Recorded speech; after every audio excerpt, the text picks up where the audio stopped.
Thank you Jesus.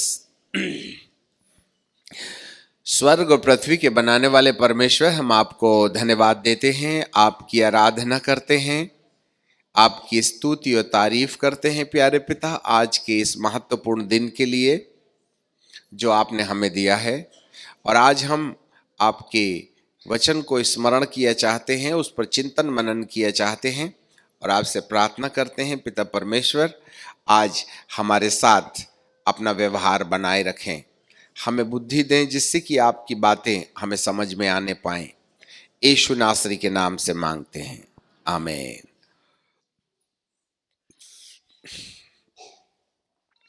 प्रभु परमेश्वर को धन्यवाद देते हैं आज के इस महत्वपूर्ण दिन के लिए जो पिता परमेश्वर ने हम सब के साथ यह अवसर दिया है कि जब हम प्रभु के वचन पर चिंतन और मनन करते हैं तब वह दया जो हमारे लिए प्रभु ने रखा है उसको हम प्राप्त करते हैं।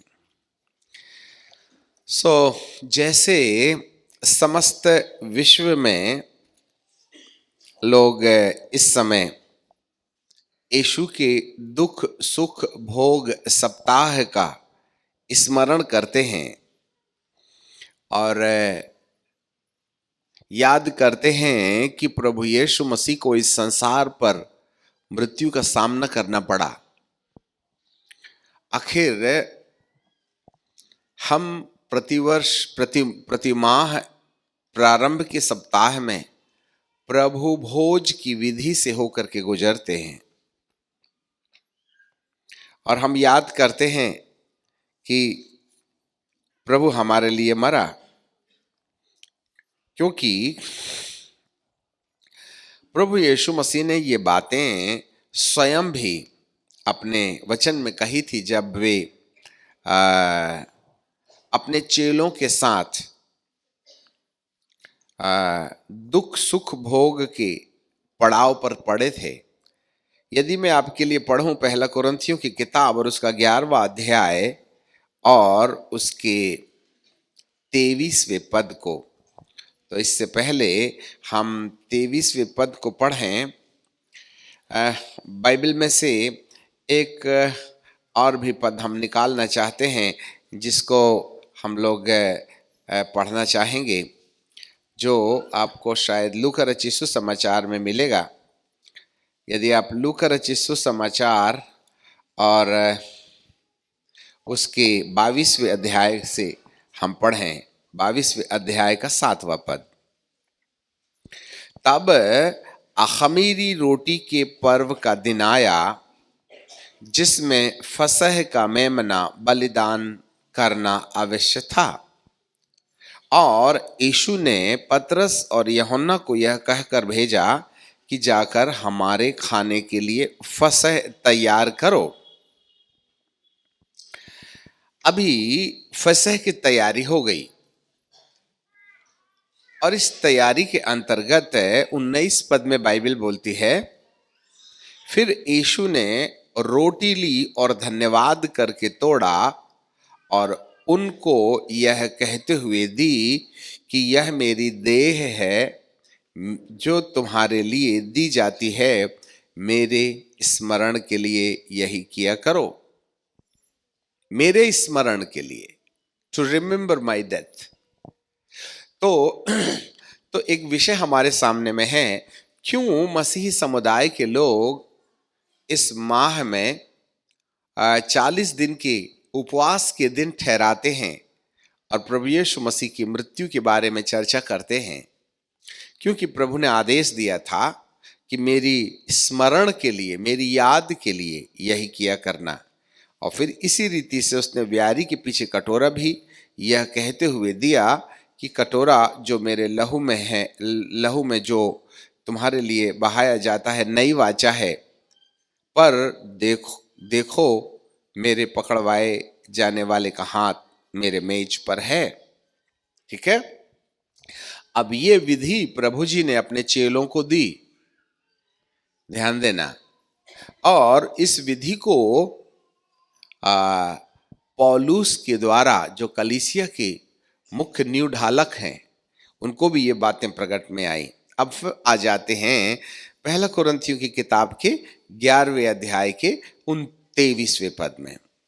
क्योंकि वह यह बात मुझे प्रभु से पहुंची और मैंने तुम्हें भी पहुंचा दी कि प्रभु यीशु ने जिस रात वह पकड़वाया गया रोटी ली और धन्यवाद करके उसे तोड़ी और कहा कि यह मेरी देह है जो तुम्हारे लिए है, मेरे स्मरण के लिए यही किया करना।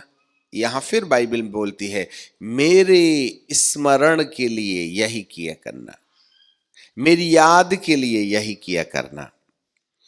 धन्य और धन्यवाद करके उसे तोड़ी और कहा कि ये मेरी देह है जो तुम्हारे लिए है, मेरे स्मरण के लिए यही किया करना। इसी रीति से उसने व्यारी के पीछे कटोरा भी लिया और यह कटोरा मेरे लहू की नई वाचा है, जब कभी तुम पियो मेरे स्मरण के लिए यही किया करना। यहां पर प्रभु अपने वचन में कहते मेरा स्मरण। तो प्रश्न ये है, हमको प्रभु यीशु मसीह के देह के तोड़े जाने की कहानी को और उसके लहू बहाए जाने की कहानी को क्यों याद करना है? याद का कारण क्या है? हम क्यों याद करें उसको? तो यही एक सबसे बड़ी सच्चाई हमारे सामने में है। अब हमको याद करना है, ठीक है। अब इसकी शुरुआत यहां लिखा है 22वें लूका के 22वें अध्याय के पहले पद में लिखा है अख़मीरी रोटी का पर्व, जो फसह का पर्व कहलाता है, निकट था।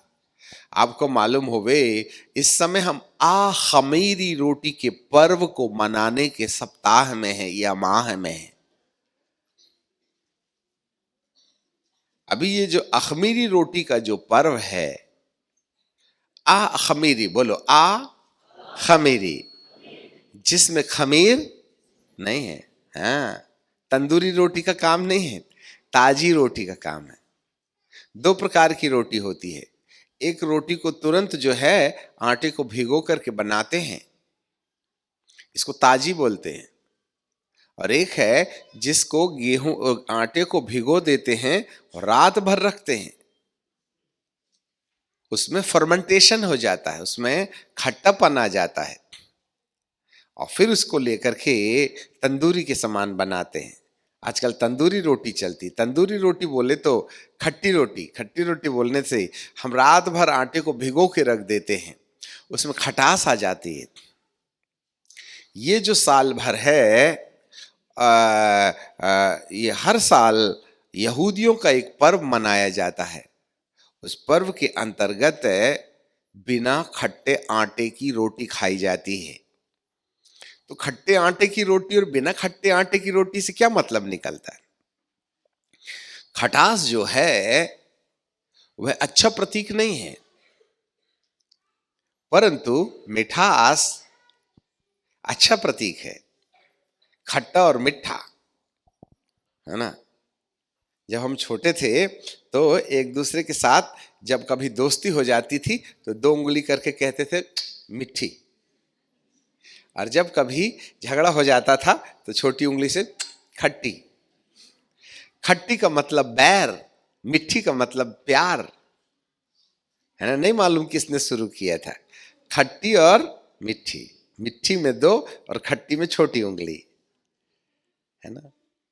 तो ये खट्टी जो है खमीरी रोटी है, खट्टा आटा, और ये दो है मिठी रोटी, मतलब ताजा आटा है। वर्ष भर में एक माह 40 दिन तक हम लोग अख़मीरी रोटी खाते इसलिए हैं जिससे कि मनुष्य के दिल में जो भी बैर होगा, खटास होगी, बुराई होगी, उसको निकालने के लिए यीशु मसीह की मृत्यु को स्मरण करो। सब लोग ध्यान दीजिएगा। तो जब हम रोटी तोड़ते हैं ना, तो याद करते हैं कि यीशु मसीह मेरे लिए मरा। अब सवाल ये है वो क्यों मरा? प्रभु यीशु मसीह के हर कष्टों को देखते देखते हमने अपने अंदर की गई गलतियों की गिनती करना है और उन गलतियों को याद करना है कि इस माह भर, इस वर्ष भर हमारे किससे किससे रिश्ते टूट गए हैं, किनसे किनसे हम खपा हैं, किसको किसको हमने चोट दिया है, किस किस से चोट खा के बैठे हैं, कौन कौन सी गलतियां हमने की हैं, कौन कौन से अपराध जानबूझ करके या अज्ञानता पूर्वक हमसे हो गए हैं, उनकी याद किया जाना। तो हम मसीह लोग क्या करते हैं, घर घर घर घर बैठ करके दुआ करते हैं। पहले तो उपवास करके हम लोग बैठते थे, आजकल तो जिसके घर में प्रार्थना आराधना हो जाए तो खारा मीठा खिलाता, कई लोग तो खाना भी खिला देते हैं। चलो भाई, बहुत दिन के बाद हमारे घर में मीटिंग हो गई, भोज हो गया, है ना। ये अपने आप में बहुत अच्छा है, परंतु ये परमेश्वर का उद्देश्य नहीं है। परमेश्वर का उद्देश्य ये है कि इन सारे दिनों में हम लोग अपने रिश्ते की जांच पड़ताल करते हैं। ध्यान दो, अपनी गलतियों की जांच पड़ताल करते हैं और जो जो गलतियां हमसे हो गई हैं या जिससे जिससे हमारा रिश्ता टूट गया है, उन सारे लोगों के साथ अपनी गलती जानने के बाद यीशु मसीह की मृत्यु के ऊपर, यीशु के निर्दोष शरीर के ऊपर जो कष्ट सहा गया, उस पर चिंतन करते हैं कि आखिरकार प्रभु यीशु मसीह को एक सजा क्यों सुनाई गई। तो उस सजा के दर्पण में, उस सजा के आईने में मैं अपनी गलती ढूंढने की कोशिश करता हूं और जब मुझे अपनी गलती नजर आ जाती है तब मैं उसको मानता हूं कि मैंने ये गलती की है, ये महीने में, ये साल में, इसकी सजा यीशु मसीह पर गई है। और उसके बाद तब मैं कहता हूं, हे प्रभु, मैंने ये गलती की है, मुझे क्षमा कर दे। और जाकर के मैं उस व्यक्ति के साथ जिससे मेरा रिश्ता टूटा हुआ है, मैं फिर से अपना रिश्ता जोड़ता हूं। अच्छे से याद रखिएगा, आज हम रिश्ता जोड़ते नहीं हैं, जैसा रहता है ना वैसा चलते रहते हैं। आज कितने लोग हैं जिनकी खटाई है, आज कितनी कलीसियाएं हैं जो एक दूसरे से खपा हैं, आज कितने सेवक हैं जो एक दूसरे से बैर कर रहे हैं, आज कितने से मनुष्य विश्वासी हैं जो एक दूसरे की बुराई कर रहे हैं। तो आपने तो प्रभु यीशु मसीह की मृत्यु को तो याद किया नहीं और रोटी खा बैठे। ये अखमीरी रोटी है। अखमीरी रोटी का जो पर्व है जिसमें खटाई अलग कर देते हैं। कोई घर में खट्टा नहीं खाता, ताजे आटे की रोटी बना के खाते हैं। अब आप कहिएगा, सर इसकी शुरुआत हुई कहां से? तो इसकी शुरुआत को यदि आप देखें तो हमारे पूर्वज लोग जब मिस्र की गुलामी में थे और परमेश्वर ने मूसा को खड़ा किया कि वह अपने लोगों को मिस्र की गुलामी से आजाद करे। यह घटना धरती पर घटी, जिसका अर्थ जो है नए नियम में साफ नजर आएगा इसको पढ़ने के बाद। तो वहां भी जब इजरायली लोग मिस्र देश की गुलामी में थे और 430 साल होकर के गुजर गए थे वो भोजन लेने के लिए। शुरुआत में जब इजरायली लोगों को मिस्र जाना पड़ा तो इजराइल के ऊपर अकाल पड़ा था। इस कारण से अपने आप को जीवित बचाए रखने के लिए उन लोगों ने अपने जानवरों और पशुओं के साथ मिस्र देश की रवानगी ले ली और वहां रहते रहते उनका राजपाट वहां चला और एक दिन ऐसा हुआ कि वे वहां के बासिंदे बन गए और लंबे समय रहने के बाद वे वहां की सिटीजनशिप ले ली। ऐसा करके उन्होंने 430 साल धीरे धीरे राजा के बदलने के बाद वे गुलाम हो गए। परंतु परमेश्वर ने मूसा को, इब्राहिम को कहा था कि मैं तेरी प्रजा को गुलामी में जरूर ले जाऊंगा, जाने भी दूंगा, परंतु वहां से उनको निकाल भी लूंगा। तो नियुक्त समय पर परमेश्वर ने मूसा को खड़ा किया और मूसा बाबा ने परमेश्वर की आज्ञा के अनुसार मिस्र में फंसे और उलझे लोगों को आजाद करने के लिए परमेश्वर का दर्शन पाकर उस दर्शन को पूरा करने के लिए चल पड़े हो और कई चमत्कार किए। आखिर में प्रभु जी ने कहा, आज आखिरी रात है, मैं तुमको पूरी रीति से छुटकारा दिलाऊंगा। जो 7 चमत्कार हुए प्रभु के मूसा के द्वारा, वह सब सजाए मिस्र के ऊपर सजा का ऐलान था। परंतु जब सजा के ऐलान का काम पूरा हो गया, तब परमेश्वर पिता ने इस्राएली लोगों को मिस्र से आजाद करने के लिए मूसा को अंतिम विधि दी, जिसको निर्गमन की किताब में हम पढ़ते हैं। बुक ऑफ निर्गमन की किताब और उसका 12वां अध्याय। फिर यहोवा ने मिस्र देश में मूसा और हारून से कहा कि इस माह तुम लोगों के लिए आरंभ ठहरे। नया कैलेंडर, जरा ध्यान देना, ये तुम्हारे लिए माह का आरंभ ठहरे, अर्थात वर्ष का पहला महीना यही ठहरे। इज़राइल की सारी मंडली इस प्रकार कहो कि इसी माह के 10वें दिन को तुम अपने अपने पुत्रों के घराने के अनुसार घराने पीछे एक मेमना ले रखो। और यदि किसी घराने में एक मेमने के खाने के लिए मनुष्य कम हो, तो वह अपने सब से निकट रहने वाले पड़ोसी के साथ प्राणियों की गिनती के अनुसार मेमना ले रखे। और तुम हर एक के खाने के अनुसार मेमने का हिसाब करना। तुम्हारा मेमना नंबर 1 निर्दोष, नंबर 2 पहले वर्ष का नर हो, चाहे वह भेड़ में से लेना चाहे बकरी में से लेना, और इस माह के 14वें दिन तक उसे रख छोड़ना।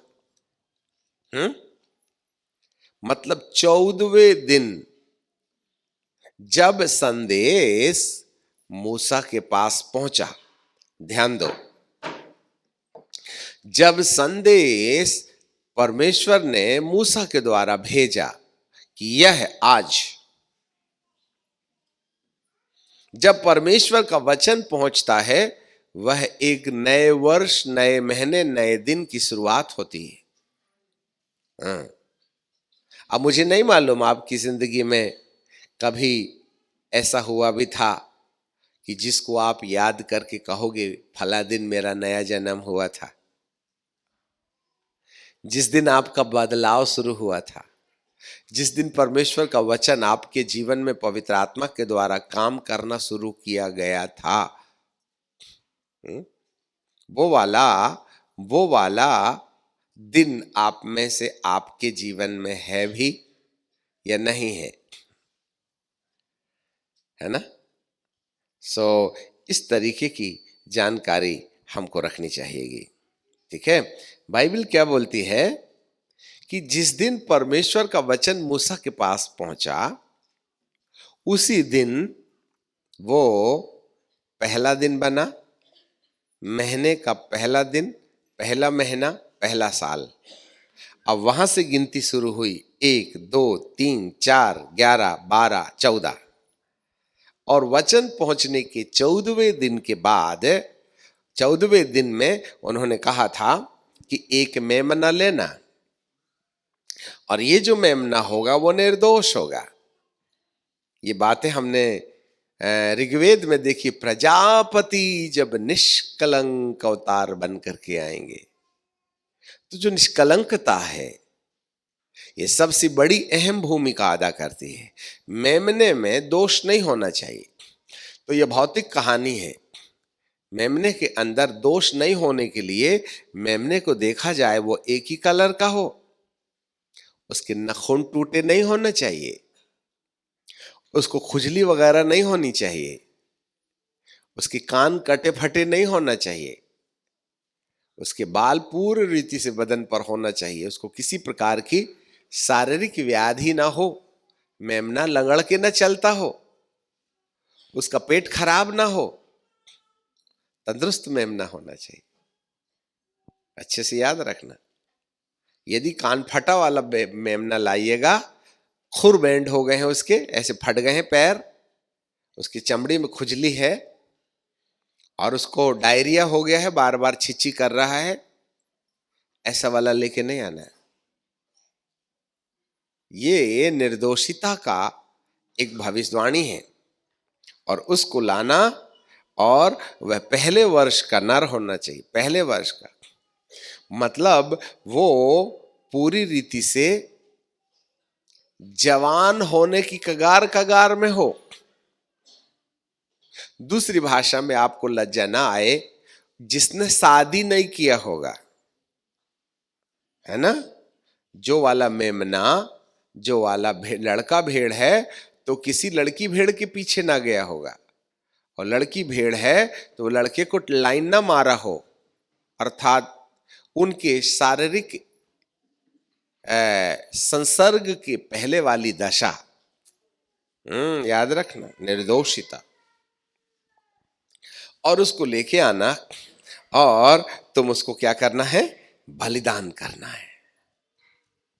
उसको बलिदान करके उसका लहू कटोरे में इकट्ठा करना और अपने घर की चौखट में लगा देना। और उसका जो शरीर होगा ना, उस शरीर को तुमने आग में भूंजना है। ये पद्धति पुराने नियम में दी गई थी। यहाँ लिखा है 5वें पद में, और वह मेमना निर्दोष हो। तब 7वें पद में लिखा है, तब वे उसके लहू में से लेकर कुछ लेकर जिन घरों में वे खाएं, उसके घरों की दोनों अलंगों और चौखटों के सिरे पर लगाएं, और वे उसका मांस को उसी रात आग में भूंज भूंज कर खमीरी रोटी के और कड़वे साग पात के साथ खाएं, और उसके सिर पैर अतड़ियों समेत आग में भूंज भूंज करके खाना, और जल में कुछ भी न पकाना। याद रखिएगा, बाहर वाले भी ध्यान दो। तो बाइबल हमें बताती है कि उसको स्वादिष्ट नहीं बनाना। ये निर्दोष मेमना परमेश्वर का वचन है। निर्दोष मेमने से परमेश्वर की योजना समझ में आती है, जो प्रभु यीशु मसीह के अंदर पूरी होती है। तो इस पद्धति का निर्माण उस समय हुआ जिस रात इजरायली लोगों ने बलिदान किया ना मेमना, और मेमने को बलिदान करके अपने घर की चौखट में लहू लगा दिया, और उसके शरीर को, उसके मांस को वो लोग आग में भूंज करके खाए। सिर पैर अतड़ियों समेत उसमें से कुछ भी बेकार नहीं करना। परमेश्वर के वचन में से कुछ अस्वीकार नहीं किया जाना चाहिए। कई लोग वचन की सच्चाई को अपने लिए जो लाभ की है उसको ले लेते हैं, और जिससे लाभ नहीं है उसको छोड़ देते हैं। हाँ, हम कोई कम चतरे हैं? ठीक है, आज कितने लोग हैं, आज धरती पर कितने याजक लोग हैं जो ये सिखाते हैं ये अपने लिए नहीं है, ये पुराने नियम के लिए है, ये इसके लिए है, उसके लिए है। जबकि बाइबल हमें बताती है उसका सिर पैर अतड़ियां समेत खाना। यहां से शुरुआत होती है खमीरी रोटी का पर्व। और जब वे लोग अंदर, घर के बाहर उन्होंने खून लगा रखा था और अंदर उस मेमने का को भूंज करके खा रहे थे, उस समय मिस्र के ऊपर मृत्युदूत चल पड़े। ध्यान देना, और मृत्युदूत लोगों ने मिस्रियों के पहलौठे, चाहे वे पुरुष में से हों, स्त्री में से हों, पशु में से हों, पक्षी में से हों, सारे पहलौठों को, जीव जंतुओं समेत मृत्युदूत ने अपने हमले के द्वारा उनको चिन्हानी दी कि यहोवा परमेश्वर तुम्हारे विरुद्ध खड़ा है, इसलिए तुम मेरी प्रजा को जाने दो। परंतु इजराइलियों के तोते से लेकर, मुर्गी से लेकर, गाय से लेकर, भेड़ से लेकर, ऊंट से लेकर के बैल तक एक भी प्राणी नहीं मरा। ऐसा करके परमेश्वर ने इजराइलियों के पीछे मेरा पक्ष है, इस बात का प्रमाण दे दिया, और मिस्रियों के विरुद्ध में खड़ा हूं, इस बात का सत्य सत्य प्रमाण दे दिया। इस घटना से फिरौन का मन टूट गया और फिरौन ने कहा, इजराइल के परमेश्वर की आराधना करने के लिए तुम जाओ, हम तुम्हें बाइज्जत बरी कर देते हैं, आजाद कर देते हैं। मध्य रात्रि तड़के ही तड़के उठ करके सारे मिस्र के सैनिक सारे इजराइलियों के घराने में गए और उन्होंने जहां जहां लहू लगा हुआ देखा उनको कहा, जल्दी सामान उठाओ, जहां से निकलो, भागो भागो, तुम्हारे कारण से हमारे ऊपर श्राप आ गया है। जरा देख लेना, वे चाह नहीं रहे थे तो भी उनको जबरदस्ती निकाला गया। आपको जानकारी मिले तो वे सारे मिस्र से निकल के बाहर आ गए। ये मिस्र देश संसार है और हम भी संसार में गुलाम हैं, हम पाप के गुलाम हैं। मिस्र के राजा हम पर अत्याचार कर रहा है, इस संसार का राजा हमारे ऊपर अत्याचार कर रहा है। हमें बीमारी है, हमें तकलीफ है, हमें गरीबी है, हमारे ऊपर में समस्याएं हैं, न जाने कितने प्रकार के दुष्ट आत्माओं का प्रभाव हमारे जीवन में है। हम इस संसार में रहते रहते मिस्र की गुलामी में हैं और उस गुलामी से आजादी, उस बंधुआई से स्वतंत्रता के लिए उस रीति को हमको याद करना है जिस रीति को प्रभु ने इस्तेमाल किया। एक मेमना लिया और उस मेमने को उसने बलिदान करने के लिए कहा, परंतु उस मेमने की विशेषता ये थी कि उस मेमने के अंदर में अपराध नहीं होना चाहिए, वो बीमार नहीं होना चाहिए। ये मेमने की जगह नए नियम में प्रभु यीशु मसीह ले लेते हैं। इसको बंद नहीं करना, हम फिर वापस आएंगे। नए नियम की जगह प्रभु यीशु मसीह ले लेते हैं। आपको मालूम होवे कि प्रभु ने 3.5 साल की सेवकाई के काल के साथ साथ 30 वर्ष, पैदा होने से लेकर 30 वर्ष तक, जब तक उसने बपतिस्मा नहीं लिया था, और बपतिस्मा लेने के बाद में सेकंड फेज में उन्होंने 3.5 साल की जो सेवकाई का काल अपने जीवन के द्वारा किया, उन्होंने इस बात का प्रमाण दिया कि उनके द्वारा किसी भी प्रकार की कोई भी अशुभ घटनाएं नहीं घटी गई। उसने कभी झूठ नहीं बोला, वो निर्दोष रहा। उसने बोल में, चाल में, व्यवहार में किसी प्रकार की कोई गलतियां नहीं की। यह विराट सत्य है। आपको जानकारी मिले, यह वह निर्दोष मेमना है जो 33.5 वर्ष की उम्र के बाद अब अखमीरी रोटी के पर्व का दिन चुन रहा है।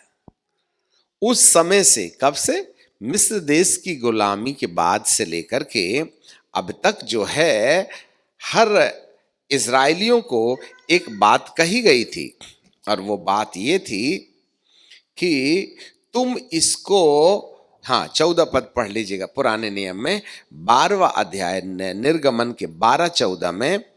यहां क्या लिखा है? 12-14 में आपके लिए पढ़ लेते हैं।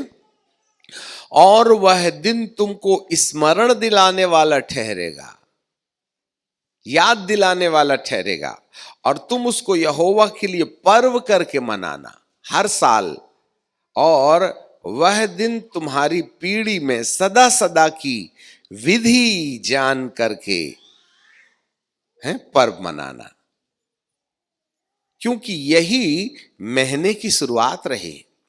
और महीने की शुरुआत में जब परमेश्वर का वचन पहुंचा, उसके 14वें दिन में भेड़ बलिदान की गई।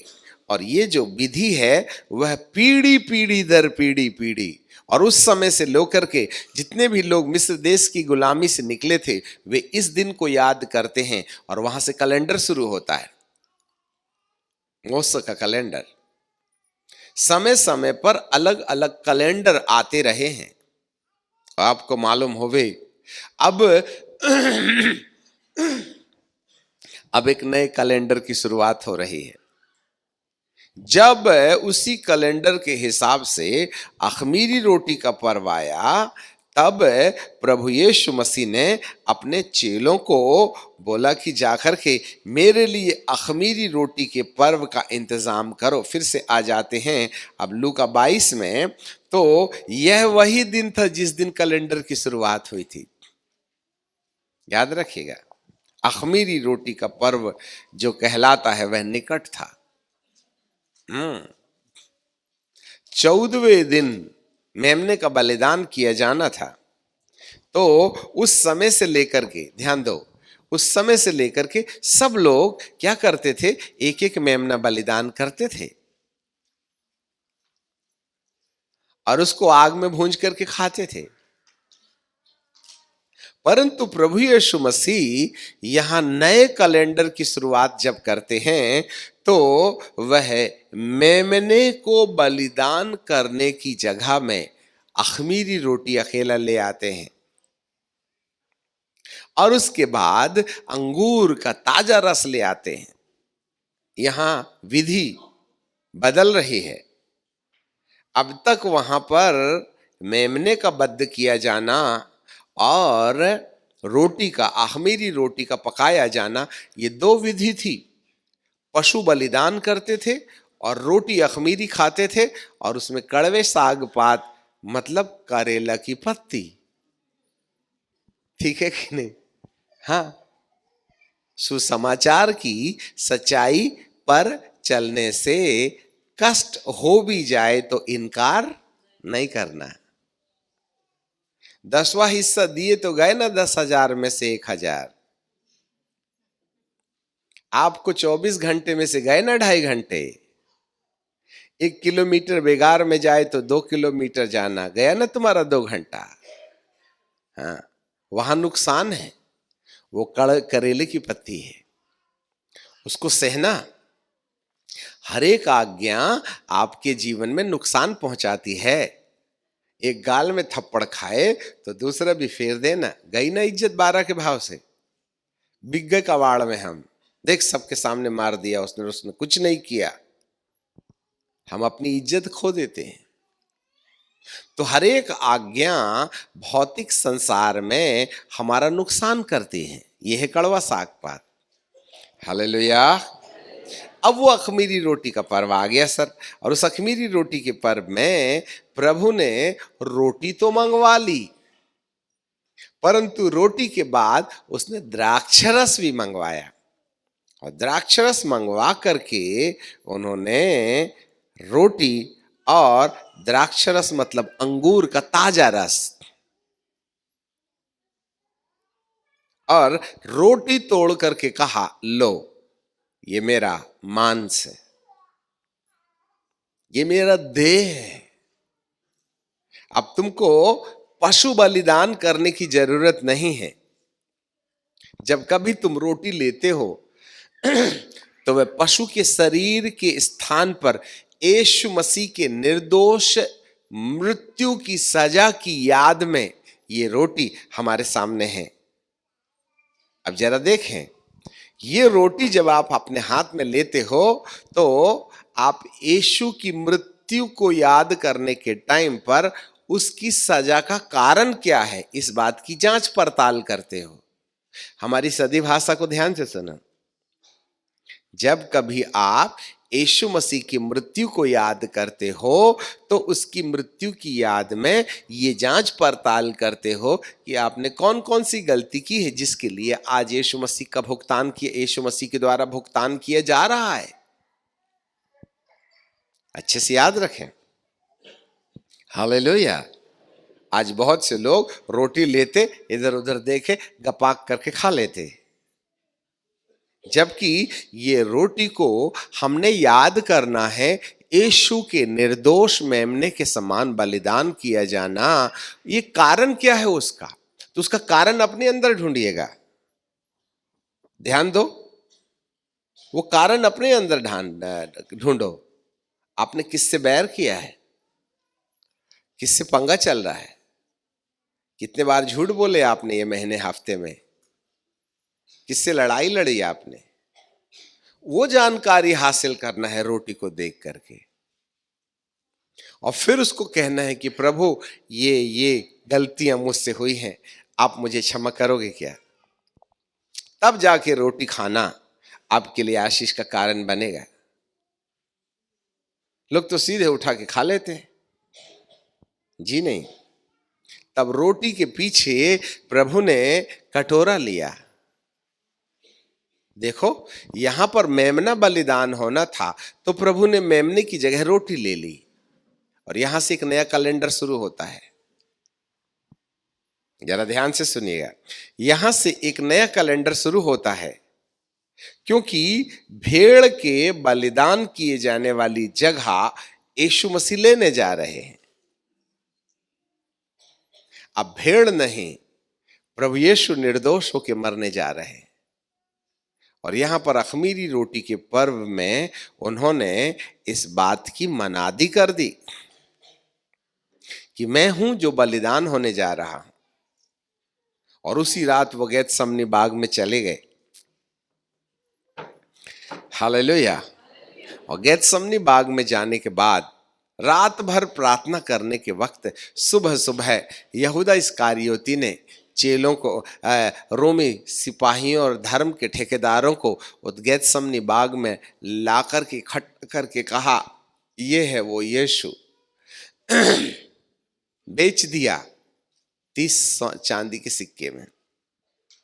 लोगों ने पकड़ लिया, फिर उसका कोर्ट केस चला। अभी दिन की गिनतियों पर मत जाइए, वो एक अपने आप में बहुत सा रहस्य छुपा के रखा। किस दिन प्रभु गेतसमनी में गए, वहां से वे कहां भेजे गए, फिर किसके किसके सामने उसकी नालिश की गई, कोर्ट केस चला, और उसको मृत्युदंड कब हुआ, और प्रभु यीशु कब तक, कब किस दिन उन्होंने कहा, हे पिता इन्हें क्षमा कर दे, ये नहीं जानते कि क्या करते हैं, और किस दिन वो जी उठा। ये सारी कैलेंडर की तारीखों पर अभी विवाद नहीं किया जाएगा। एक बड़ा विषय है। हम तो न जाने यीशु को शुक्रवार को चढ़ा दिए और रविवार को जिंदा कर दिए। अब रविवार को जिंदा हुआ भी था कि नहीं हुआ था, वो 3 दिन और 3 रात रहेगा बोले कब्रिस्तान में। तो शुक्रवार की रात और शनिवार की रात तो 2 ही ना रात हुई, और शनिवार का दिन रहा तो 1 ही ना दिन रहा। रविवार के दिन तो देर उठ गया, 2 रात और 1 दिन ही रहना रहा कब्रिस्तान में। तो हमारा गणित फेल हो जाता है, उस पर मत जाइए। 3 दिन और 3 रात जैसा योना भी मछली के पेट में था, वैसे भी प्रभु को धरती के पेट में होना चाहिए था। उसके दिन की शुरुआत होती कहां से है? चलिए उस पर बाद में विचार करेंगे। बात यह है कि उसने मेमने के स्थान पर अपना शरीर चेलों के सामने परोसने की भविष्यवाणी की। याद रखिएगा। जी हां, ये एक सिस्टम है जिसको याद करने बोला। वो लोग अख़मीरी रोटी साल में 1 बार मनाते थे। हम लोग हर महीने की आखिरी तारीख या पहली सप्ताह में हम लोग रविवार जो भी पड़ जावे, जो भी रविवार पड़ जावे, हम प्रभु भोज की विधि को अख़मीरी रोटी के रूप में जानते हैं। उसमें खट्टा इज़राइल में से उठा देना, और संपूर्ण माह भर इज़राइल में कोई खट्टा ना खाए। परंतु आज चर्च में तो खट्टा ही खट्टा है, संस्था में खट्टा ही खट्टा है, चेलों में खट्टा ही खट्टा है, विश्वासियों में खट्टा ही खट्टा है। अरे इज़राइल में से यदि किसी के घर में खट्टा पाया गया तो उसको नाश कर देना बोला था। इज़राइल में से नष्ट किया जाए। जो अख़मीरी रोटी के पर्व के 40वें दिन तक उस माह में कोई भी खट्टी वाली अख़मीरी रोटी के जगह खमीर वाली रोटी खाए, खट्टा खाए, दही खाए, इमली खाए, वो इज़राइल में से नाश किया जाए। मुझे समझ में नहीं आता आज की कलीसिया को अख़मीरी रोटी समझ में आती क्यों नहीं। आज कितने लोग कितना ढेर सारा बैर लेके बैठे हुए हैं। कितना लोग कपट लेके बैठे हुए हैं, कितने लोग शिकायत लेके बैठे हैं, कितने लोगों का अनबोल है। बाइबल में लिखा हुआ है, तेरा भाई तुझसे नाराज हो तो जाके अपने भाई से पहले मिल, तब मैं तेरी भेंट स्वीकार करूंगा। क्योंकि टूटे रिश्ते की खटाहट से परमेश्वर कहता है मेरा तेरा कोई नाता नहीं। नहीं तो प्रभु को अपने चेलों के पैर धोने की जरूरत नहीं थी। यदि मैं तुम्हारा पैर ना धोऊं तो तुम्हारा मेरा कोई रिश्ता नहीं है।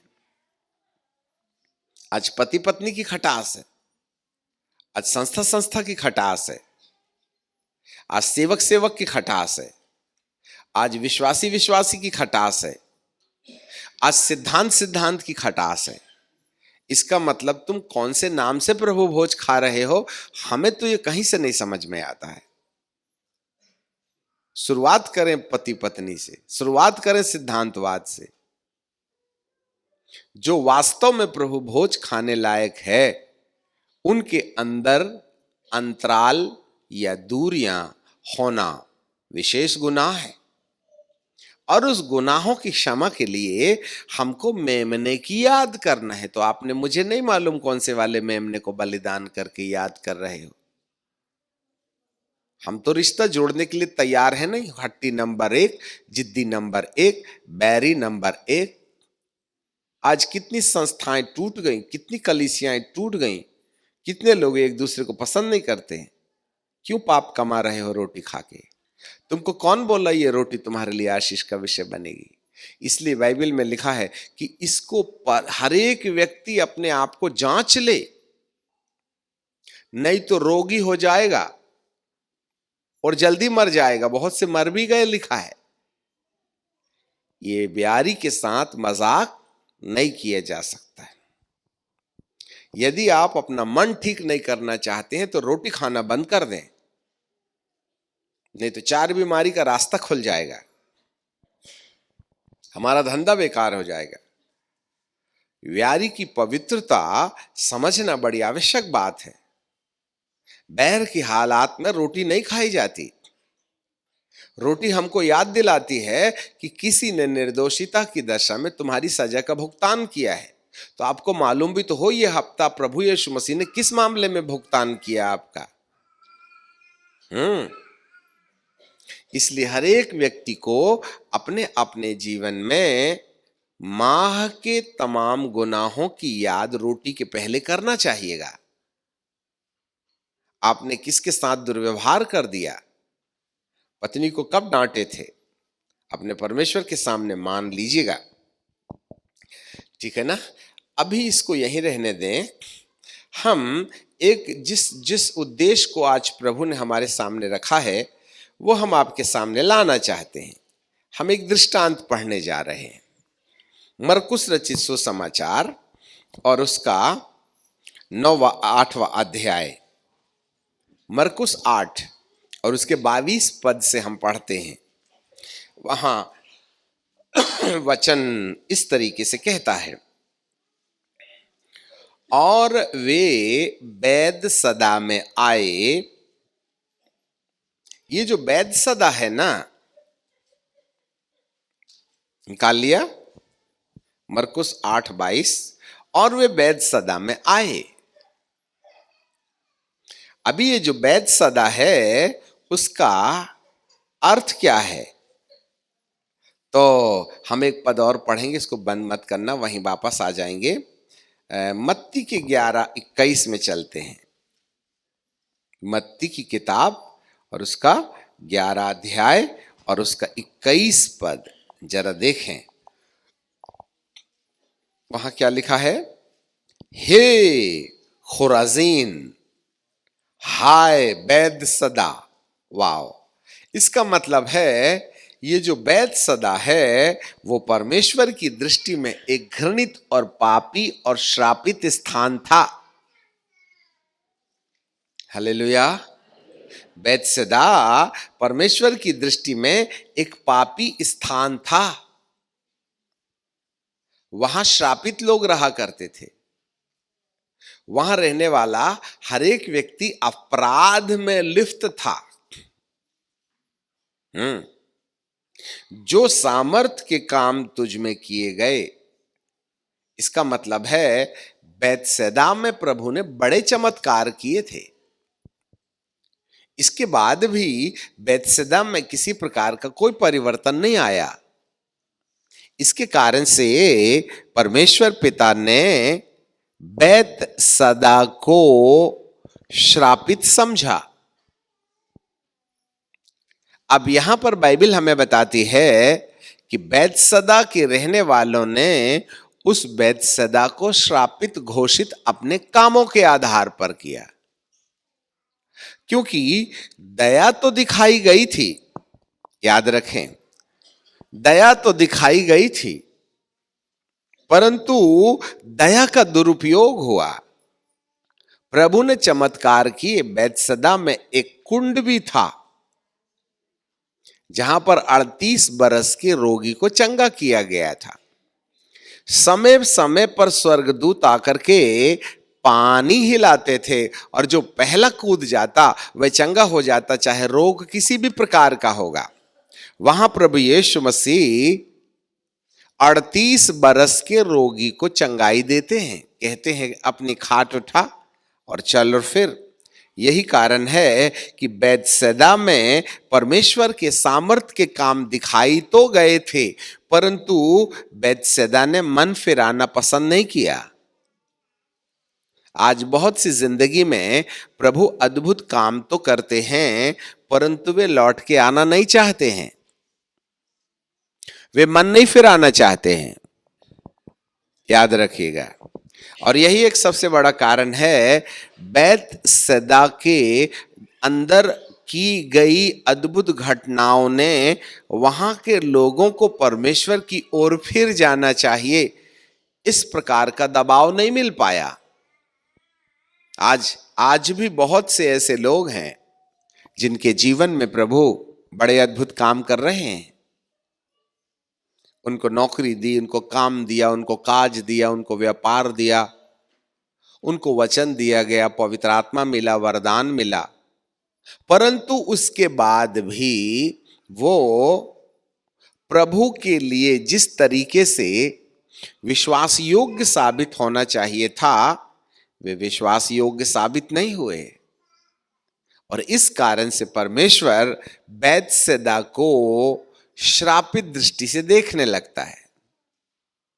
अब एक बात यहां प्रभु हमें प्रकाश दे रहे हैं, जितने लोगों के दिल में परमेश्वर ने आशीष दी, अद्भुत काम किए, यदि वे उसके बावजूद भी परमेश्वर के पक्ष में रह करके काम नहीं कर पाते हैं, तो वे कहीं ना कहीं सजा की पात्रता अपने लिए रखते हैं। They are going to be judged by God, क्योंकि परमेश्वर ने आपके लिए बड़े काम किए हैं। यही है वह बैतसैदा। फिर से वापस आ जाएं मरकुस की किताब में और उसके 8:22 में। और वे बैतसैदा में आए और लोग एक अंधे को उसके पास ले आए और उससे विनती की कि वह उसको छुए। वह अर्थात यीशु अंधे का हाथ पकड़ करके उसे गांव के बाहर ले गया। ध्यान दो, अंधे का हाथ पकड़ के कहां लेके गया? गांव के बाहर ले गया और उसकी आंख में थूक कर उस पर हाथ रखे। अब समझ में नहीं आता प्रभु ने उसकी आंख को ऊपर क्यों थूका। आप मत करना, ठीक है? वैसे ही हाथ रख देता, थूकने ताकने की क्या जरूरत थी? अब ऐसा उसने हर वक्त नहीं किया है, इसी अंधे के साथ किया है।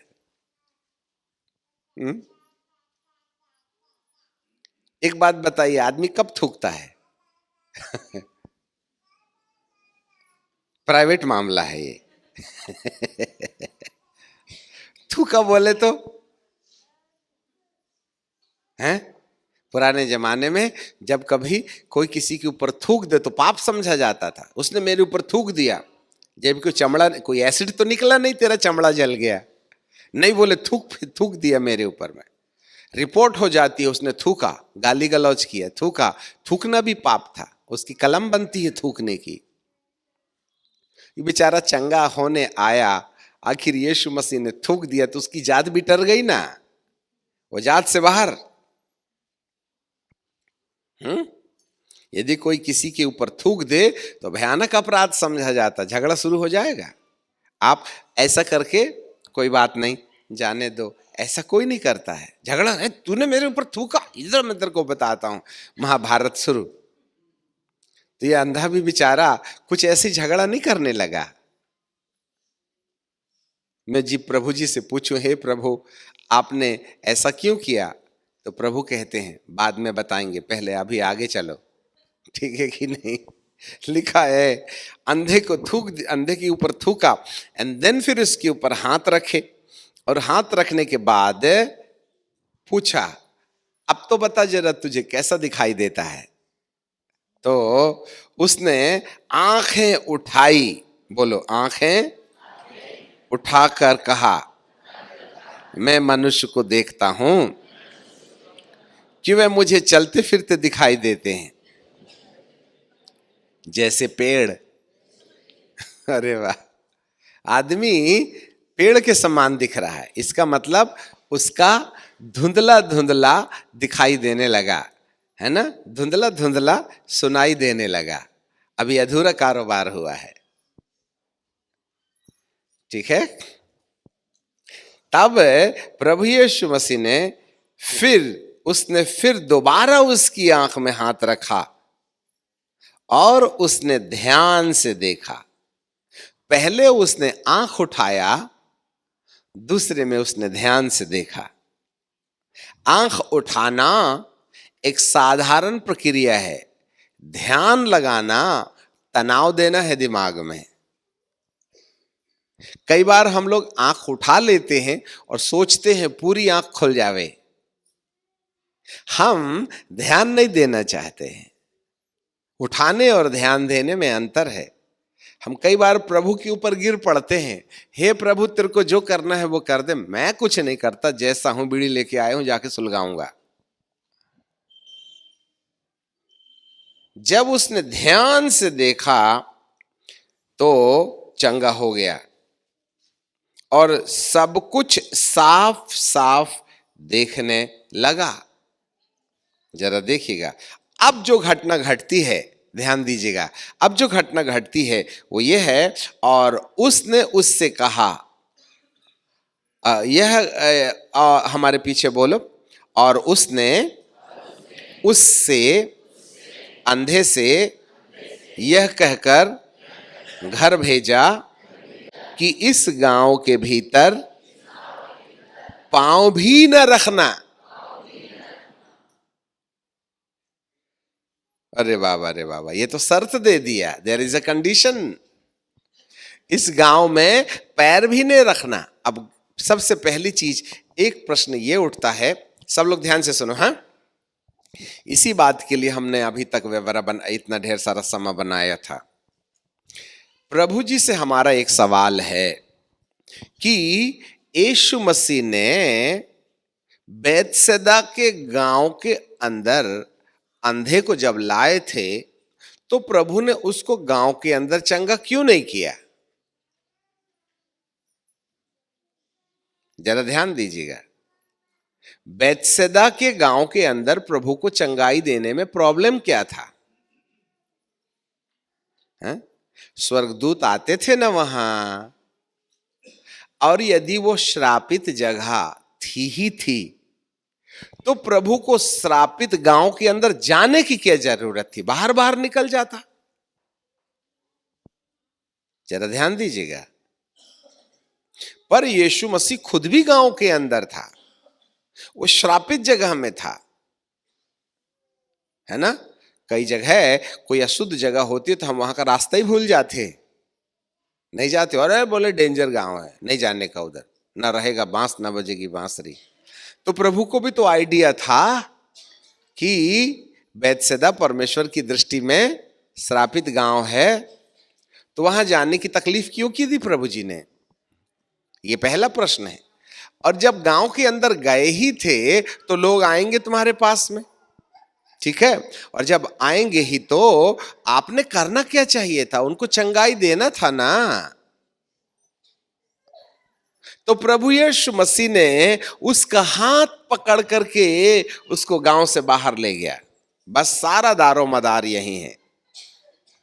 प्रभु वहां लोगों को चंगाई देने नहीं गए थे, प्रभु वहां से लोगों को गांव के बाहर निकालने गए थे। याद रखिएगा, चंगाई बड़ी चीज नहीं है और चंगाई शर्तपूर्ण भी है। याद रखिएगा, मैं चंगाई उस समय दूंगा जब तुम इस गांव से बाहर निकलोगे। ध्यान देना, हम पाप में हैं, इसलिए हम बार बार एक बात कहा करते हैं, तुमको अपनी गलतियों की जानकारी है क्या? एक एक एक एक एक लकवे के मारे हुए व्यक्ति को प्रभु जी ने कहा, अपनी खाट उठा, चल और फिर। परंतु इससे पहले कि वह लकवे के मारे हुए को कहता कि खाट उठा और चल और फिर, उसने कहा, जा, तेरे पाप क्षमा हुए। तो समस्या ये है, हे प्रभु, लकवा का मारा जो है ना, वो तो लकवे की मारी वाली बीमारी से आजादी पाने आया है। आप क्षमा और पाप क्षमा वाला झंझट तुम क्यों करते हो? तो प्रभु जी कहते हैं, अरे पाप के चक्कर में तो ये बीमारी आई थी ना। तो सबसे पहली जरूरत ये है कि पाप क्षमा किया जाए। आज सब लोगों को ध्यानपूर्वक याद रखना है कि जब तक हमारी जिंदगी में परमेश्वर की ओर से दी गई क्षमा जो विश्वास के द्वारा हमको मिलती है वो प्राप्त नहीं होगी तो कठिन और जटिल समस्याओं का समाधान मुश्किल है।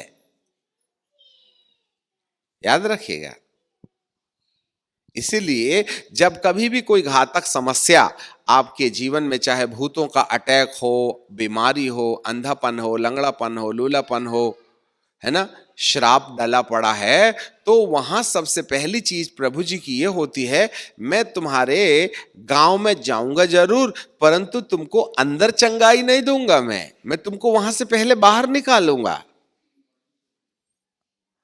Hallelujah, hallelujah. आज हम सेवक लोग एक गलती कर रहे हैं, लोगों को श्राप में पड़े रहने देना चाहते हैं और वहां चमत्कार दिखाना चाहते हैं। जबकि प्रभु ने बैतसैदा के गांव में रहने वाले व्यक्तियों को निकालने के लिए पहले भी कई प्रयास किए थे। 38 बरस का रोगी, ऐसा लगता है इन 38 सालों में पता नहीं 10 दिन, 15 दिन, महीने, 4 महीने में स्वर्गदूत आके पानी हिलाते थे। तो परमेश्वर भी तो कब से चमत्कार कर रहा है ना। परंतु प्रभु जी कहते, स्वर्गदूतों ने जो किया सो किया, पर अब मैं ना करूंगा, मैं तो तुमको बस्ती से बाहर निकालूंगा। और आज लोग बस्ती से बाहर नहीं आना चाहते हैं, आंख जरूर चाहते हैं। ध्यान दो, people doesn't want to come out from the bondages, come out from the bondages, from the curse. We need the miracle only. आज लोगों को पाप में रहने दो और चंगाई दे दो तो ज्यादा दिन तक नहीं चलती। इसलिए प्रभु जी का सबसे मुख्य उद्देश्य ये है कि मैं तेरे तन में अर्थात भौतिक संसार में चमत्कार कर भी दूं तो तेरे लिए और मेरे लिए, दोनों के लिए ज्यादा फायदे की चीज नहीं है। परंतु जो मुख्य चीज है वो ये है कि मैं तुझको उस शहर से, उस श्रापित जगह से बाहर निकालना चाहता हूं। और उसका हाथ पकड़ के प्रभु ने गांव के बाहर ले गया। ये सबसे पहला प्रोसेस है। इसलिए आप समस्त लोगों को बीमारी से चंगाई मिलेगी, कोई कठिन चीज नहीं है। परंतु नए विश्वासियों के लिए तो ठीक है, जो नहीं जानते बेचारे, उनको तो भैया चंगाई चाहिए। परंतु जब जो विश्वासी प्रारंभिक चंगाई पाने के बाद, आशीर्वाद पाने के बाद जब प्रभु पर विश्वास करने लगते हैं तो उन लोगों को प्रभु गांव के बाहर, बैतसैदा के गांव के बाहर निकालने की प्रतिक्रिया में ले जाते हैं। और यही एक सबसे बड़ी समस्या है। अखमीरी रोटी को खाने से पहले आपको मुझको अपनी गलतियों की जानकारी सबसे पहली जरूरत है। यदि तेरा भाई तुझसे नाराज है तो जाके पहले मिल, फिर भेंट चढ़ाना। हाँ, इसका मतलब है आज भारी मात्रा में जहां जहां वैर विरोध चल रहा है, जहां जहां वैर विरोध चल रहा है, आपकी प्रार्थनाओं में वैन लग गया है, बैन लग गया है। कहते ना, ए भैया ये चिकन पर बैन लग गया है ना? हाँ, क्या क्या में बैन लग गया है? इससे कोरोना वायरस हो रहा है, बैन लग गया है। हाँ, और वो क्या बोलते हैं, वो कुछ विशेष पशुओं पर बैन लग जाता है। जी हाँ, यहां पर भी प्रभु पाप मत करना बोल करके बैन लगा दे रहा है। और जब चंगाई मिल गई ना, तो प्रभु ने बोला था कि दोबारा तू इस गांव में पैर भी मत रखना, मैंने निकाला ना तुझको, दोबारा तू इस गांव में पैर मत रखना। 38 बरस के रोगी को भी जब उसने चंगा किया था तो एक बात बोला था कि दोबारा पाप मत करना। हालेलुया। नहीं तो इससे भी बड़ी बीमारी तुझ पर आ पड़ेगी। इसका मतलब मैंने तुझको निकाला हूं, अब गलती नहीं करना है। आज हमारे गुरुदेव सिखाते नहीं हैं, और हम भी सिखा भी दें तो मानते नहीं हैं। वही करेंगे, नहाई धोई सुअरनी, उसके मुंह में लगाए लिपस्टिक और पहनाए कान का बाला और नाक में नथनी सोने की, और 15 मिनट के बाद छोड़े तो कहां पाए? नाले में। आज विश्वासी लोगों की भी यही हाल है। बपतिस्मा लेते, प्रभु जी के पास आते, गाना गाते बजाते, और 15 मिनट के लिए छुट्टी दिए तो फिर वही नाले में आदमी का गोबर खाने। हमारा भी जीवन कुछ ऐसा ही है। याद रखिएगा, प्रभु जो भी कर रहे हैं उसके पीछे शर्त है, और यदि उस शर्त के साथ में यदि आप मंजूरी देंगे तो प्रभु का उपकार बना रहेगा। हाँ, यीशु ने अखमीरी रोटी के पर्व में मेमने के स्थान पर अपना शरीर रखा रोटी के रूप में, और लहू को द्राक्षरस बना दिया और कहा, लो इसे खाओ, मेरे स्मरण के लिए यही किया करना। हर महीने जब हम प्रभु भोज करते हैं ना, तो उस प्रभु भोज के वक्त हमारा आइडिया होता है कि प्रभु ने मुझको हाथ पकड़ करके बैतसैदा के गांव से बाहर निकाला है, और दोबारा मेरे को यहां पर पैर नहीं रखना है। पहले तो प्रभु भोज खाने से पहले आपको बैतसैदा के गांव जाने वाली प्रक्रिया अपनानी है। हालेलुया। जिसको किसी से नाराजगी हो गई है ना, तो प्रभु भोज खाने से पहले उससे क्षमा मांग लो, कह दो प्रभु क्षमा कर दो। हाँ, कई बार लोग परमेश्वर के सामने तो गलती का अंगीकार कर लेते हैं, पर जिसके साथ गलती की है उसके साथ रिश्ता ठीक नहीं करते। मान लीजिए कोई दीदी है, कविता बहन है ना, मैंने उसको डांट दिया और वो निराश हो गई, या उसको भगा दिया, या कोई चीज छीन ली, या अपमान कर दिया, तो वो दुखी होके चली गई। अरे देखो अंकल जी ने ना हमारे साथ आज अच्छा व्यवहार नहीं किए। तब मैं जब प्रार्थना कर रहा था तो मुझे ऐसे लगा कि मैंने ये लड़की के साथ में अच्छा व्यवहार नहीं किया, मैंने उसको डांट दिया, बेचारी दुखी हो गई है। तो मैं जाता हूं और परमेश्वर के पास कहता हूं, हे प्रभु मुझसे गलती हो गई, प्रभु मुझसे गलती हो गई, मैंने फलाने को डांट दिया।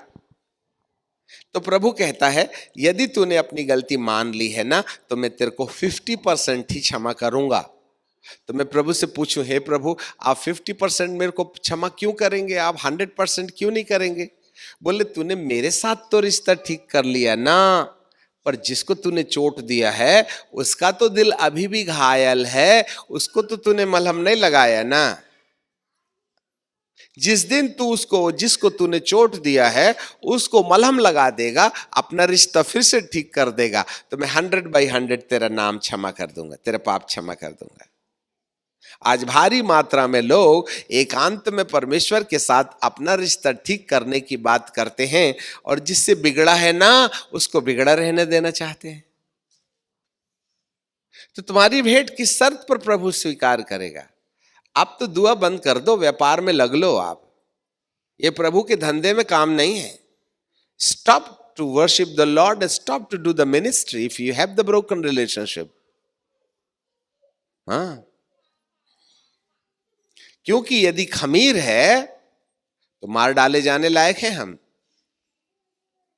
खमीर उठा लो, और इन दिनों में, इस माह में, अखमीरी रोटी के पर्व के प्रथम माह में आप कभी खट्टा नहीं खाना।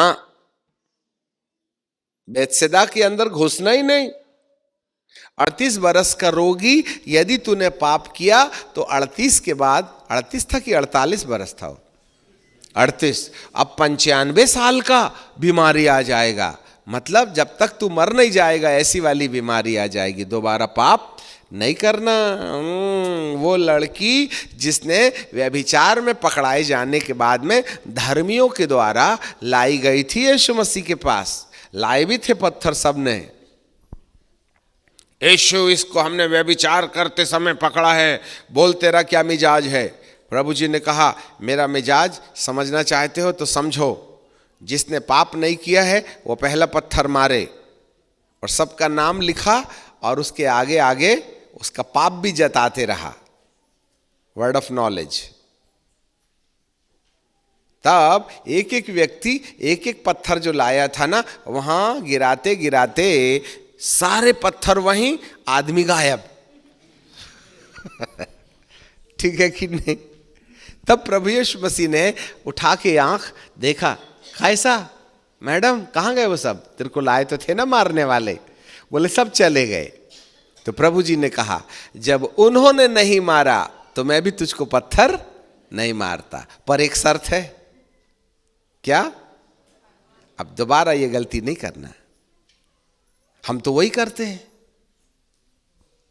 तो मार नहीं खाइएगा। जिसको प्रभु मना कर रहा है हम वही कर रहे हैं, याद रखिएगा। यदि हम फिर पाप कर रहे हैं तो 38 बरस के रोगी को 40 बरस वाली बीमारी आ जाएगी। ठीक है? लकवे वाले को बोला जा तेरे पाप क्षमा हो गए, फिर कहा खाट उठा और चल, और फिर समझ रहे हैं बात को।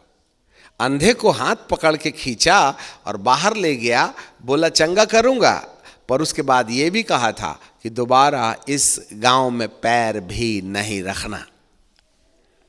बात ये नहीं है कि वो हमको चंगाई दे देता है, बात ये है कि उस गांव में पैर नहीं रखना है। जब प्रभु यीशु मसीह ने उस लड़की से जो व्यभिचार में पकड़ी गई थी उसको ये कहा कि जा मैं भी तुझे पत्थर नहीं मारता, पर यह भी कहा था कि दोबारा ऐसी गलती नहीं करना। आज तो हम गलती पर गलती किए जा रहे हैं और ये सोच रहे हैं कि प्रभु की दया लगातार बनी रहे। मुझे समझ में नहीं आता, आप वही करते रहिए जिसको परमेश्वर मना करे, और ये उम्मीद रखिएगा कि प्रभु तुम्हारे साथ में दयालु बना रहे। तो किस शर्त पर वो हमारे साथ दयालु बना रहेगा? और यदि हमको अनजाने में गलती हो भी गई तो कोई बात नहीं, पर मान तो लो रे बाबा। हम तो छुपाने लगे रहते हैं और ढिठाई करके कहते हैं मेरे से क्या गलती हुई। हालेलुया, बोलो यीशु प्रभु की। हाँ, यहाँ पर यदि कोई व्यक्ति बाथरूम में जाए, नहाए धोए, तो नहाने धोने के टाइम पर हंसना मत और हंस भी लेना। नहाए धोए तो कोई साड़ी कपड़ा पैंट पैजामा पहन के पानी नहीं डाल देता है, कपड़े उतारता है ना, इसलिए तो चारों तरफ में बंद रहना चाहिए। और नहाए धोए रगड़ रगड़ के आ जाए और पहने भी ना निकल आए, नहीं समझे बात। बाथरूम में जाए, नहाए धोए, तो नहाने धोने से पहले क्या करता है वो? कपड़े उतार देता है। और पहने ना साफ वाला, और वैसे ही आ जाए तो कौन से हॉस्पिटल भेजेंगे? समझ रहे हैं बात? नहाना धोना फिर पहनना भी तो है ना। यदि आपको प्रभु ने क्षमा किया है तो दोबारा गलती नहीं करना है, इसका भी तो उपाय होना चाहिए ना। जो व्यक्ति बाथरूम से नहा धो करके बिना कपड़े पहने चला आता है, उसको साधारण बुद्धि वाला नहीं कहते हैं। हालेलुया। हमको ये क्यों नहीं समझ में आता है कि जब प्रभु से आपने क्षमा मांगी तो उसने कहा दोबारा गलती नहीं करना, तो हम करते क्यों हैं? हम क्यों बैर करने लगते, क्यों शिकायत करने लगते, क्यों लोभ करने लगते? और हो भी गया, अब मान लीजिए आपको भूल ही गया आपने, तो कोई सामने आ रहा है तो छुप जाना, कपड़े पहन के आ, खड़े हैं वैसे बिना कपड़े के, तो लोग पक्का समझ लेंगे सरक गया इसका। हम भी आत्मिक रीति से सर के मिजाज वाले हैं। आपको शारीरिक रीति से नहा धो करके कपड़े पहने बिना आने वाले व्यक्ति को सर का कह सकते हैं, तो जिस प्रभु ने तुम्हारे पाप क्षमा कर दिए, जिस प्रभु ने तुमको आशीर्वाद दे दिया, जिस प्रभु ने बैतसैदा के गांव के बाहर निकाला और वहां तुम्हारी आंखें खोल दी, तो और उसने ये बोला कि बैतसैदा के गांव के अंदर पैर नहीं रखना, तो आप गलती करके फिर से बार बार उस बैतसैदा के गांव में पैर रख रहे हैं। तो कपड़ा नहीं पहनने वाले आदमी को क्या बोलते हैं? सर का। तो आप भी सर के हो। हालेलुया।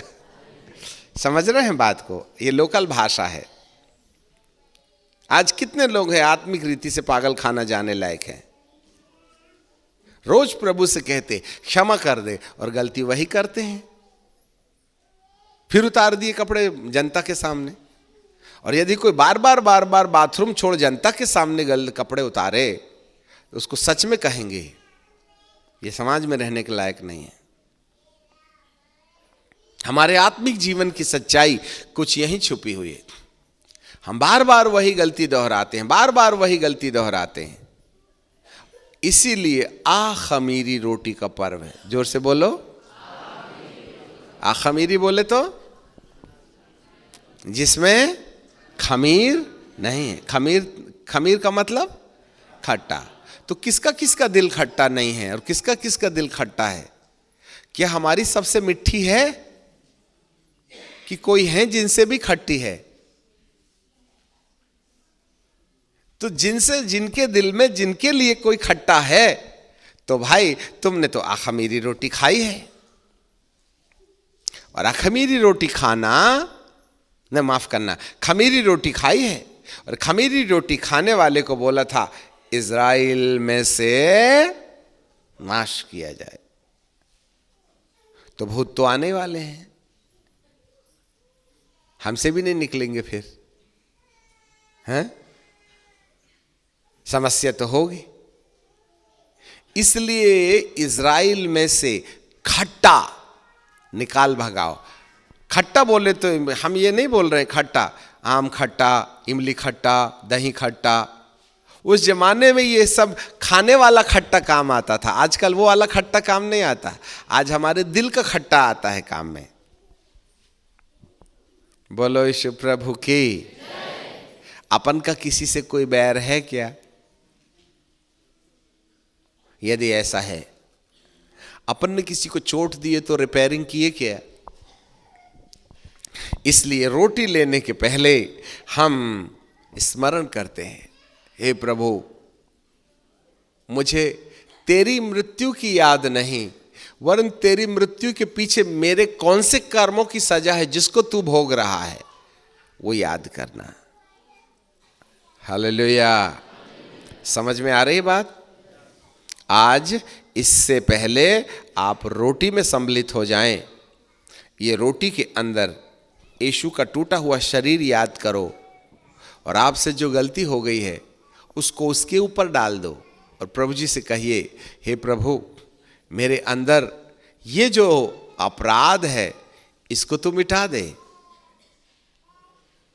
याद रखिएगा, जिस दिन एक व्यक्ति इस अख़मीरी रोटी का सदस्य बन जाएगा, उस दिन उसकी 99% समस्याओं का समाधान हो जाएगा। फिर से सुनिएगा, जो व्यक्ति अख़मीरी रोटी का सदस्य, अख़मीरी रोटी के पर्व का सदस्य बन जाएगा, है ना, हमारे पीछे बोलिएगा, जिस दिन कोई व्यक्ति अख़मीरी रोटी के पर्व का सदस्य बन जाएगा, 99% समस्या का समाधान हो जाएगा। लिख लो इसको आप, है ना? हाँ। अब एक बात बताइए कि अख़मीरी रोटी के पर्व का सदस्य कौन है? अख़मीरी रोटी के पर्व का सदस्य कौन है? जिसने अपने दिल से खट्टा निकाल दिया है। तो खट्टाई कहां से शुरू होती है?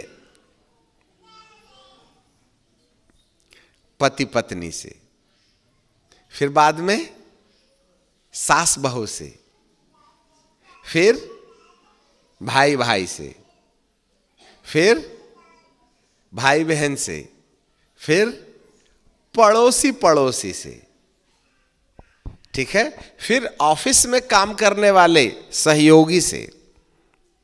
अब आप अंदर आ जाएं, ये तो अन्य जाति के साथ भी होता है। अब हम एक कलीसिया में आ गए, तो जहां जहां कलीसिया में विभाजन हुआ, जहां जहां दो अगुए लड़े, वहां खटास आना ही है। और जहां जहां खटास आ गया, आप अख़मीरी रोटी के पर्व के सदस्य नहीं हो। हाँ, फिर से सुनो, जब एक संस्था दूसरी संस्था के पास आकर उसकी भेड़ों की चोरी करने लगती है, तो दोनों संस्थाओं में रस्सा खिंचाई शुरू हो जाती है।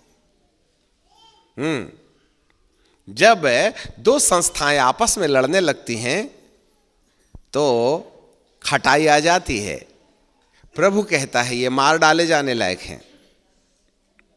जब दो सिद्धांत एक दूसरे से प्रतिस्पर्धा करते हैं और वे आपस में लड़ाई लड़ने का काम करने लगते, मेरा सिद्धांत अच्छा, तेरा सिद्धांत गलत, वहां पर खटास आ जाता है।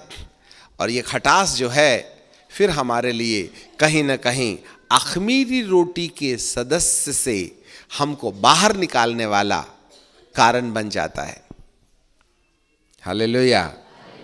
इसलिए मेरी आपसे एक सलाह है, इससे पहले कि आप इस व्यारी में सम्मिलित हों, यह इसलिए याद का विषय है कि आप अपने रिश्तों को ठीक करें, अपनी गलती को ठीक करें, दोबारा नहीं करने का निश्चय करें, और ऐसा करने के द्वारा आप अपने आप को धन्य बना सकते हैं। तब प्रभु जी कहते हैं, ये लो कटोरा, बाद में दिया था, याद रखना, पहले रोटी दी थी, फिर कटोरा दिया। कटोरे में अंगूर का रस है, और अंगूर के रस का जो चिन्ह है वह यीशु के लहू से है, और लहू के अंदर परमेश्वर का स्वभाव है, परमेश्वर की आशीषें हैं। और उस लहू के साथ भागी होने का मतलब है उसकी सारी आशीष की प्रतिज्ञा तुम पर लागू हो जाएंगी। मैं तेरी हड्डी हड्डी की रक्षा, उसमें से एक भी टूटने, यदि टूट गई तो आशीष से आप बाइकाट किए गए हैं। तेरा तन मेरा मंदिर है, और यदि तन में बीमारी आ गई तो हमको सोचना चाहिए, मेरे गरीब हो जाने से तू धनवान हो गया, और यदि धन की कंगाली है तो हमें सोचना चाहिएगा। हालेलुया, बोलो यीशु प्रभु की। सबसे इंपॉर्टेंट चीज है, जहां जहां आपका नुकसान हो रहा है, जहां जहां आपकी हानि हो रही है, वहां वहां कहीं ना कहीं आप परमेश्वर की दया से वंचित हैं। इसका मतलब है आपने द्राक्षरस के पीछे वो लहू पर छुपे हुए छुटकारे और आशीर्वाद की सच्चाई प्राप्त नहीं की है। पिता परमेश्वर हम सबको आशीष दे। हम लोग प्रार्थना करेंगे। आए सनातन काल के विराट परमेश्वर, हम आपको धन्यवाद देते हैं, आपकी आराधना करते हैं, आपकी स्तुति और तारीफ करते हैं। आज आपने बैतसैदा का सत्य हम पर बताया। प्रभु, हम बैतसैदा में ही रहना चाहते हैं। या जिन बातों को प्रभु ने बोला कि बैतसैदा के अंदर, गांव के अंदर तू पैर भी ना रखना, हम वहां फिर से झोपड़ी बना के वहीं रहने लगते हैं, तो हमारी आंखों का उजियाला चला जाएगा। हे प्रभु जी, आपने अंधे को ही लाया और दूसरे बीमारों को क्यों नहीं लाया? यहां भी एक रहस्य है। प्यारे पिता, हम पर अनुग्रह होने दीजिएगा। हमारी आत्मिक आंखें उस समय तक नहीं खुलेंगी जब तक हम इस श्रापित नगरी से बाहर नहीं निकलेंगे। पिताजी, हम आपको धन्यवाद देते हैं। हमें इस श्रापित नगरी से बाहर ले चलो, जिससे कि हमारी आंखें खुल जाएं और दोबारा हम इस श्रापित नगरी में कभी प्रवेश न करें। ऐसी दया हम पर दे दीजिएगा। आपको महिमा और आदर देते हैं, यीशु नासरी के नाम से मांगते हैं, आमीन।